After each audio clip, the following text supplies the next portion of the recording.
Akhi, this was the first example of Matthew 18. Yep. I want to talk about another example. Brilliant We do example. the same. We go through this evidence to see what is original and what the scholars are telling.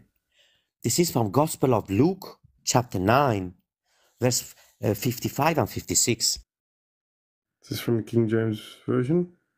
But he turned and rebuked them and said, Ye know not what manner of spirit ye are of, for the Son of Man is not come to destroy men's lives, but to save them. And they went to another village. And before we continue, guys, just like, share, follow, make notes, write your questions, and we'll get to you in about 20 minutes. Go ahead, Ali. Yes. Now, show the first screenshot about this, which I sent you.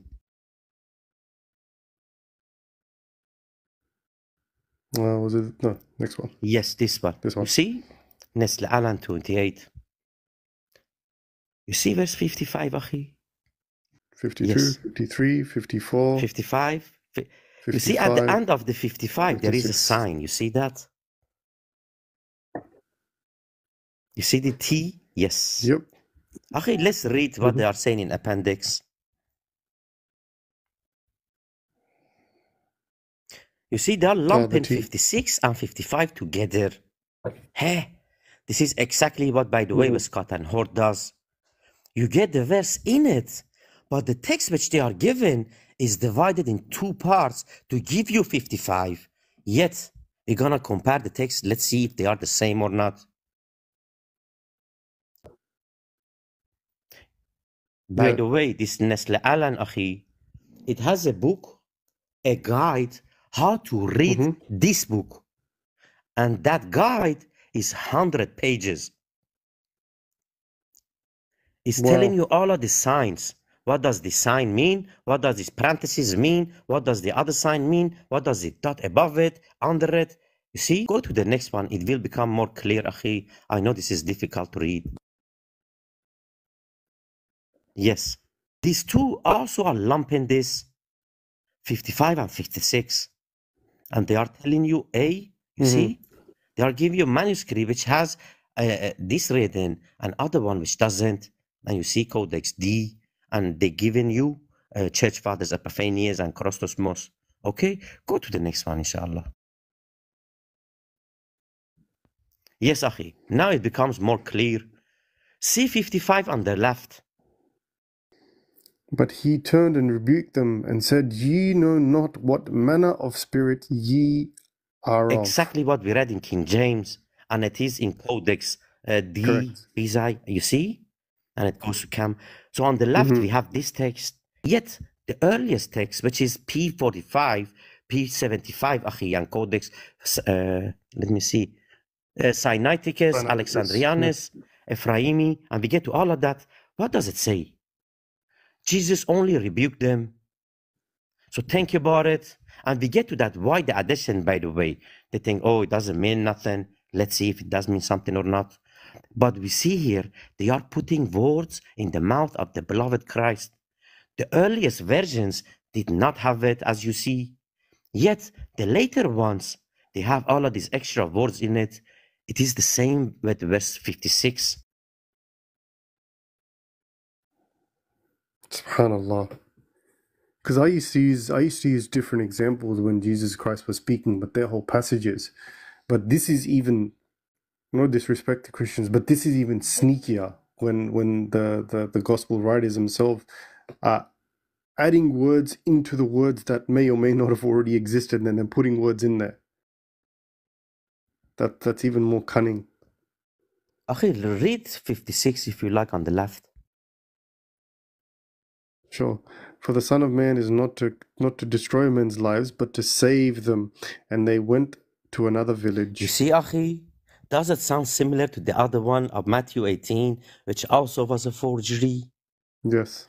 The earliest P45, P75, Sinaiticus, all of them don't have it. Simply, Jesus rebuked them and he went to another village. That's it. Now, yet, in the later manuscripts, they are putting all of these words in his beloved mouth. He said this, he rebuked this, he gave them theology. He came not to destroy but to save. Hey, this is what they're telling us. Jesus came to save you. Jesus saves. Jesus saves. No, it depends which Bible you read. The earliest one, there is no such a thing as saving. As you see, the later ones, when the theology is more developed, we see all of this saving in their manuscripts. Go to the next one, inshallah. Bro, I never knew this example, bro. You see, even here, You've been keeping stuff from me, man. the Atasaran has this written. Think about it. They say this Tatian guy is a heretic. Yet we see his text coming back in the later additions, which we find in Matthew and in Luke. You see? So a heretical text has found its ways. You see that?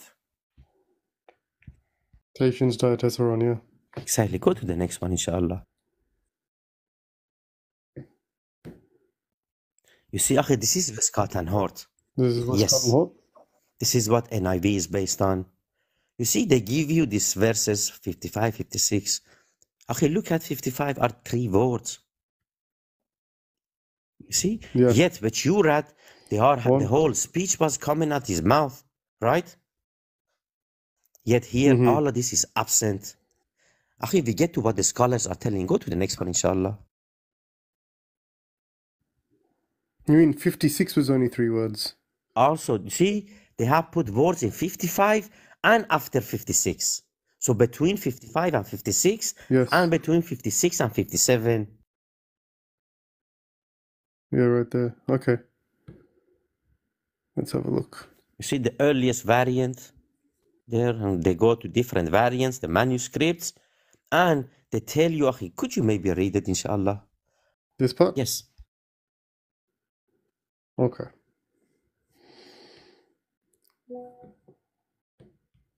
So, another thing. Scribes provided 2 editions, a short one and a longer one, perhaps built on the other. Most likely the longer edition was adapted from Luke 19:10. There is a similar edition to Matthew 18:10. Wow, so you're linking both of them, which suggests that this was a popular gloss. In this context, it was used to describe the difference between the disciples' spirit and Jesus' spirit. James and John, with a vengeful spirit, wanted to destroy the Samaritans for not only receiving Jesus. Jesus' spirit, by contrast, was set on saving people's lives, not destroying them. In fact, this is why he had resolved to go to Jerusalem.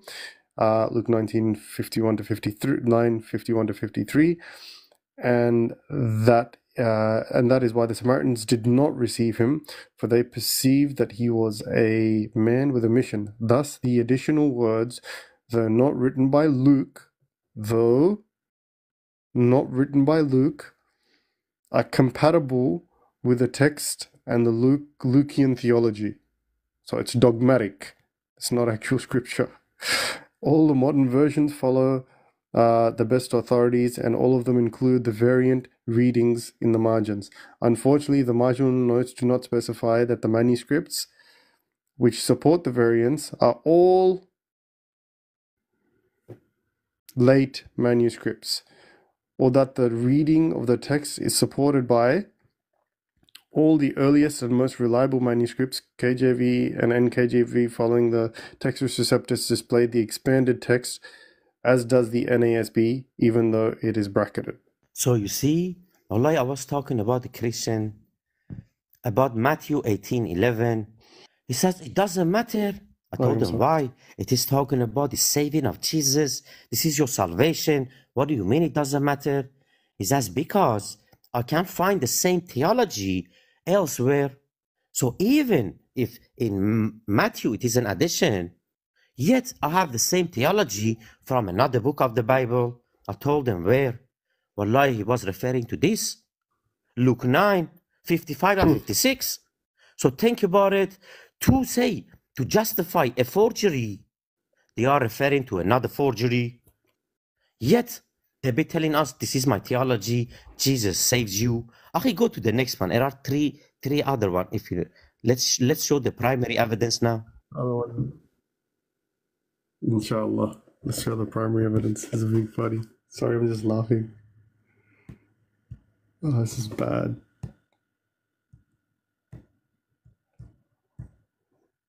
And this is just 2 examples, mind you.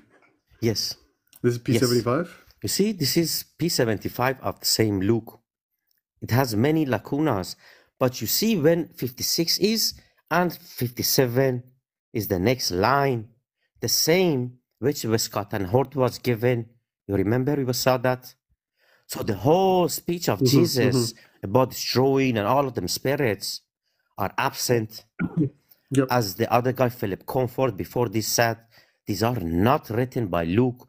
Later scribes are adding all of this between the lines. You saw that? Go to the next manuscript. P45. Exactly. You see? There is 56, and a couple of words later is 57. The whole speech is missing. Go to the next one. You guys remember the speech, right? It was a whole 3 or 4 lines long. And you see, as Philip Comfort said, it contains theology. You saw it, but sure. You see here, this also is continuous. It goes without no speech.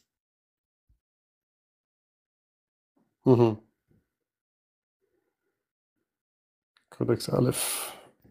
Next. Alexandrianus. The same. Scriptio continua, as you see, 56 to 57 with no speech. It's crazy, man. This is Codex Ephraimi. This is a palimpsest. 56, the 57. undertext. Oh, it's a palimpsest. Yes, it is a palimpsest. The undertext. Yeah, you can see it because it's exactly. The textus inferior, which they call it, is biblical text. Above that is a Latin text of a hymn or something, of a song or a prayer. They have wrote it above the Bible. So the underlayer, you can see it, 56 goes to 57. There is no speech in it. This is also from the 4th century. Sorry, right there. If I'm not mistaken, right? Yes. Washingtonianus. There's 2 more. One more. Yes, Washingtonianus. As you see, even there, these are not lacuna, as you see. 56 ends, 57 starts with no speech.